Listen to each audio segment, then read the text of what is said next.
It seems like half of everybody misunderstood Constantine Simonides, and the rest only understood about half the story. It seems few, if any, understood a central aspect of Simonides' character. Simonides had spent years trying to obey his great-uncle's living wish and dying dream. His great-uncle Benedict asked Simonides to take all his manuscripts and books bought, collected, and found, transcribe them by hand, and get them printed and published. But to keep the originals safe, away from non-orthodox, prying, greedy hands. And now, 1862 to 63, it seems all the problems of his life were at a head because of trying to keep his promise to his great uncle. But some people said Simonides' uncle didn't exist. He was all a figment of Simonides' rich imagination. They said he was a genius, but an evil genius. And his great talent for copying manuscripts had turned him into a counterfeiter. It seems he could make copies of anything with amazing speed,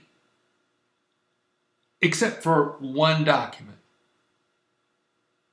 Simonides openly and willingly claimed to have written the Codex Sinaiticus. But despite all the near miraculous powers the English and German newspapers and journals claimed that he had, that one creation was clearly beyond Simonides' ability. Or was it? And now they were openly proclaiming almost everything he said to be a lie, including about his own background and his great uncle himself, whom he just called Uncle Benedict. Was Benedict real? Was Simonides for real? Where did he get his abilities, skills, and talents? Was he from a family of cons? Was he taught by counterfeiters? And was he such a liar that if he said it was sunny, you'd run out and grab an umbrella? That's how he was portrayed. But how can we, in the 21st century, take apart a story like his and to compare it to, say, the greatest text discoverer of the 19th century, Constantine Tischendorf? I've used 4 criteria, and I would like to share them with you. Then you can make knowledgeable decisions about Simonides and Tischendorf and a host of others I will show you. I hope you'll see a clearer picture emerge about what sort of man Simonides really was. Then you can decide if Simonides' claim is true, that he is the true author of the Codex Sinaiticus. Ready? Hi, I'm David Daniels from Chick Publications. Let me tell you as I begin. When these videos are complete, you will be able to see, logically and clearly, where Sinaiticus came from, who made it, what happened to it, where the missing pieces are, where it went, who did it, and why. But in order to show you all this, you have to first understand the backstory.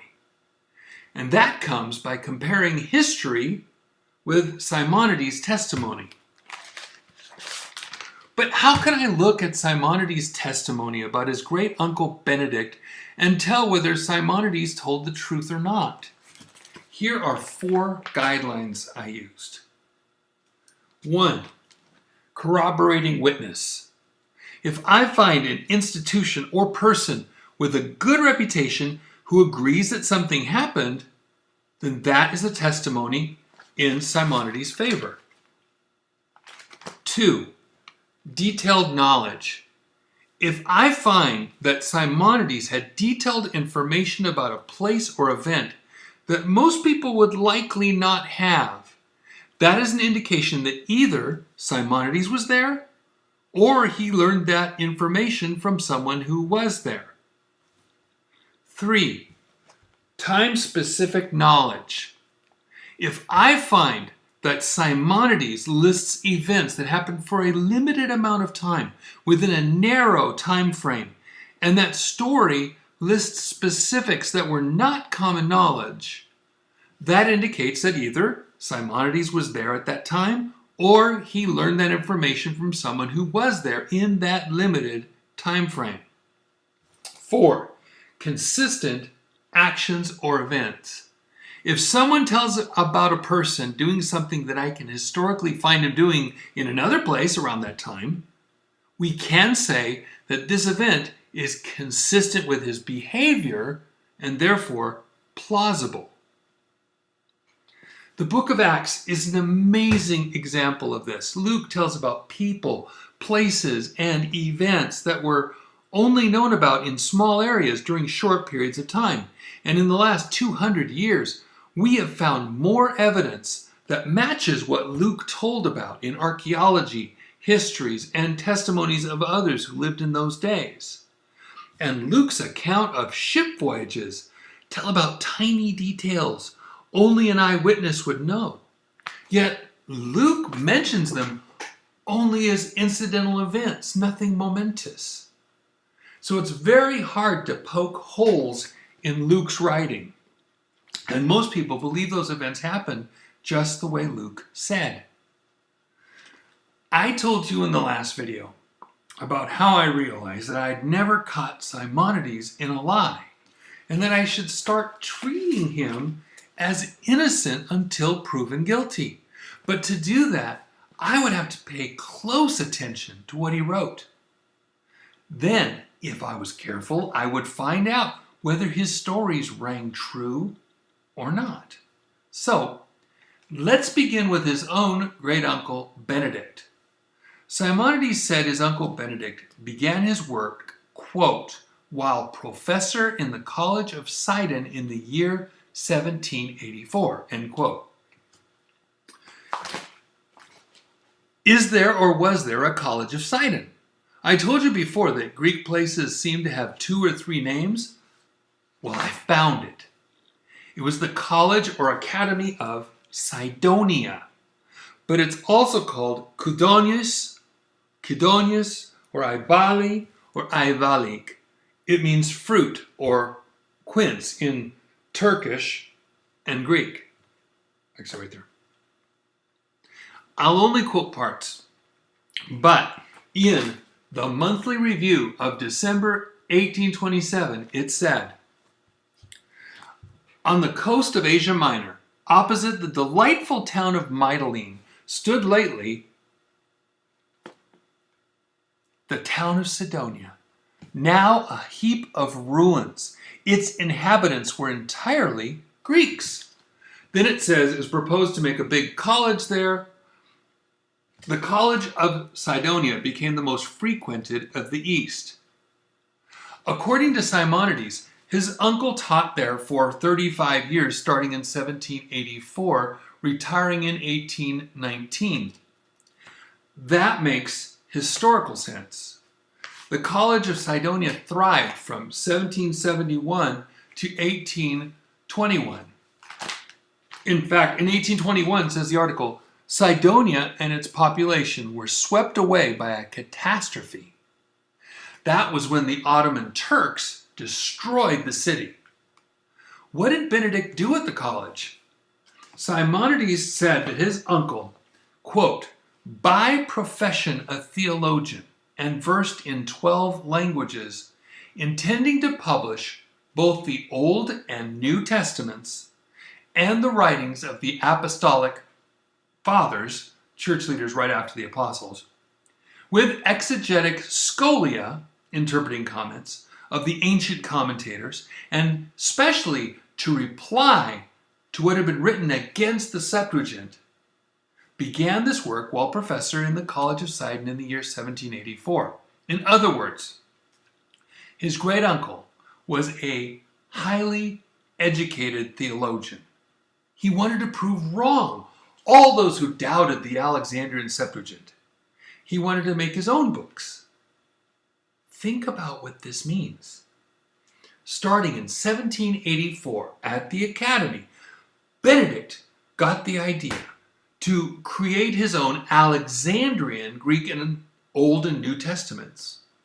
Benedict also started to work on carefully analyzed writings by church leaders who lived in the generation after the apostles. He wanted to purify those writings in Greek. So it's clear that Benedict didn't like the Byzantine text of his own Eastern Orthodox religion. He wanted the Alexandrian, just like the paleographers of the West did. So Benedict was a radical. But guess what? What Simonides wrote about Benedict is consistent with the real purpose of the Academy of Cydonia. Starting in 1773, the Ottoman Empire granted the seaside town of Cydonia a form of independence and removed the Muslim residents. It became so popular that people flocked to it from all over the Aegean Sea, making this Turkish town an Orthodox city. The Academy was built in the midst of a 50-year intellectual revival, as the Encyclopedia Britannica put it. Right there in Turkey, outside of Greece, the intelligentsia were even debating which of three kinds of Greek people should use. One was the Demotic, of the educated people. A second was the cleansed Greek, the Katharavousa, which was like ancient Attic Greek. And a third was something in between. The Greeks had established three big centers of learning on the east side of the Aegean Sea. At the Isle of Chios, right here. At the Philological Gymnasium of Smyrna, here. And the most significant at the Academy of Cydonia, right here.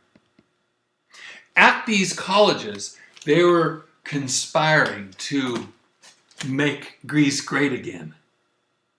And it's consistent with history. Benedict retired in 1819 after 35 years of teaching. That's perfect timing. But first, guess where he retired to? Where else? Mount Athos. Now, I have to tell you a secret. Benedict's birth name was not Benedict. He actually had two names, Basileus and Bessarion. In researching monastic life on Athos, I found that when a person becomes a monk, he doesn't keep his former name. He usually takes the first letter of his name and picks a saint whose name starts with the same letter. So, Uncle Basileus, or Bessarion, chose the B name Benedict. And I found another point of correlation with Simonides' words. I found in the Encyclopedia of the Hellenic World that after 1780, a generous man, Ioannis Oikonomos, went into the lower working class district of Cydonia, and on the courtyard of the Virgin of the Orphans Church, he created an elementary school. It had 4 teachers. One of the 4 was Bessarion of Syme. In Greek, B or beta can become a V in English. So according to Simonides, Basileus became or was Bessarion, who became Benedict. B, B, B. There are many things Simonides wrote about that didn't make sense to me until I found out more about Eastern Orthodox customs. Another example of a monk who did this was Benjamin or Benjamin of Lesbos, 1762 to 1824. His birth name was also Basileus. When he became a monk at Pantocrator Monastery, he took the name Benjamin. Later, from 1799 to 1812, he also taught at Cydonia Academy, just like Simonides said Benedict did under the name Bessarion. But it turns out that Benjamin of Lesbos was quite a controversial character. You probably know that in general, universities are almost always more liberal than the communities around them. In Benjamin's case, he was supported by rich people from Sidonia to study in Paris, England, all sorts of places.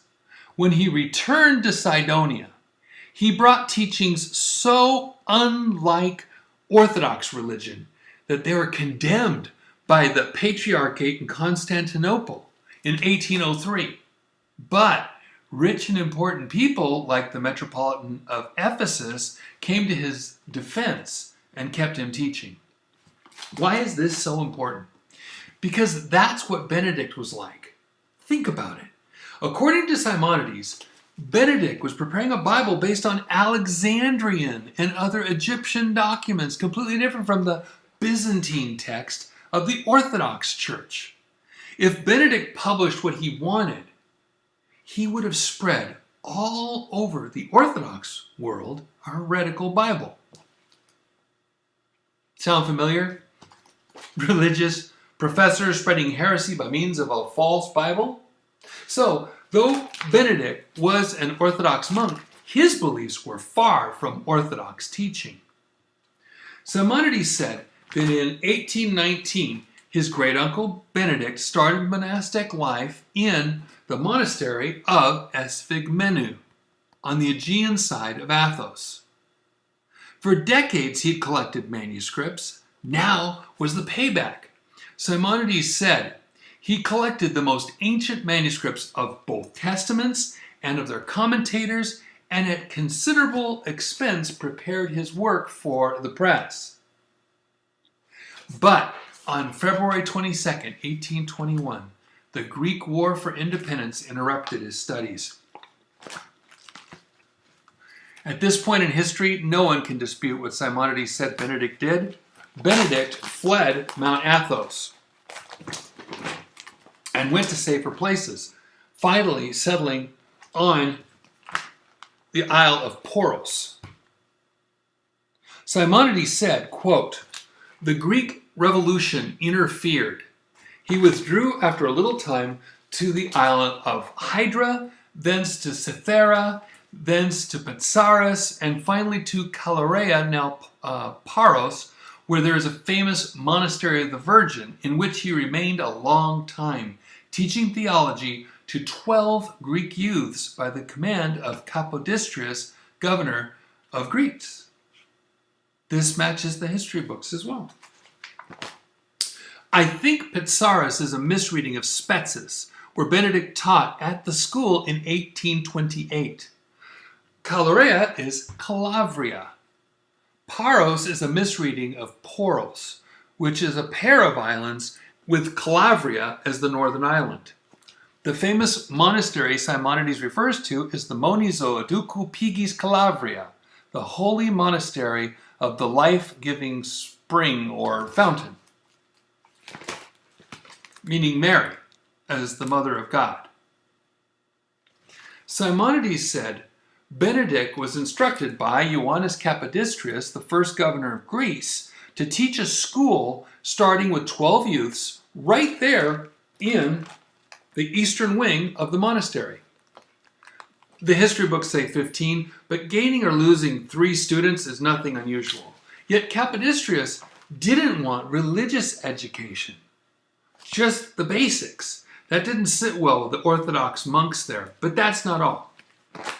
In September of 1828, Governor Capodistrias hosted the ambassadors from Great Britain, France, and Russia on Poros to draw the borders of the new Greek state. One short history of Syme says that at this time, Benedict, the monk from Syme, wrote a personal letter to Capodistrias asking for the Isle of Syme to be included as part of Greece.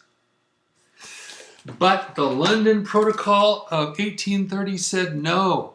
So Simonides' home of Syme stayed under the Muslim Ottoman Empire. On October 9th, 1831, Governor Capodistrias was assassinated. The monks disbanded the school and left Benedict free to leave Poros and return to Mount Athos, this time to Panteleimon Monastery, just like Simonides said. Panteleimon was ruined under the Ottomans. Benedict used his finances to fix it up, along with other buildings. He earned great respect and was entrusted with many manuscripts. A lot of them came from his first monastery, Esphigmenu. In 1837, Benedict was let in on a secret. An aged monk named Gregory, on his deathbed, told Benedict, whom he looked up to, where to find a stash of manuscripts. But it wasn't as easy as all that. He would have to be careful.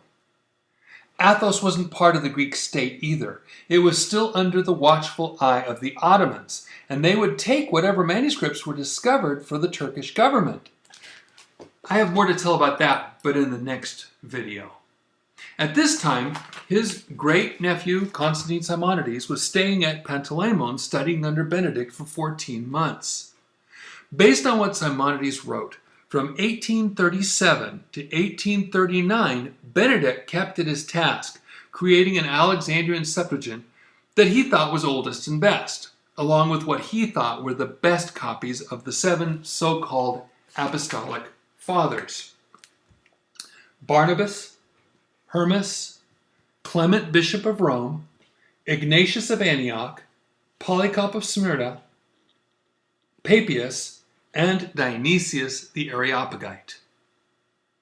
Benedict used all his manuscripts acquired during 35 years of teaching, the manuscripts received from Esphigmenu and other monasteries, and the great find entrusted to him by the dying Gregory. From these, Benedict distilled a main text of each that he liked. I can tell you right now, based on the kind of schools where he taught and his reason for the research, it wasn't going to be a manuscript that was pleasing to the Orthodox church authorities. It was going to be a thoroughly different Alexandrian Bible, and his best guesses at the best copies of the other writings as well. So, according to Simonides' testimony, as well as the history of Greek politics and the histories of Cydonia, Syme, Athos, Poros, and researches by historians, Benedict was a generous, not so orthodox professor monk. And now he was working on his greatest project, a Septuagint Greek Bible that would prove all the naysayers wrong, in his opinion, of course. And now he was working on that in private, but all that working in private by candlelight really messed with his 70-something-year-old eyes. He couldn't see well anymore to complete the project he had in mind. But he knew someone who could see. Not only that, he could read, draw, and copy with amazing speed. That person was Constantine Simonides. This is the groundwork for how I think Codex Sinaiticus was created, and what happened to it, and why. There's a lot to think about in this video. Take your time, check my information if you want. I've made subtitles. Next, I will tell you about how Constantine Simonides, Benedict's great nephew, fits into Benedict's plan.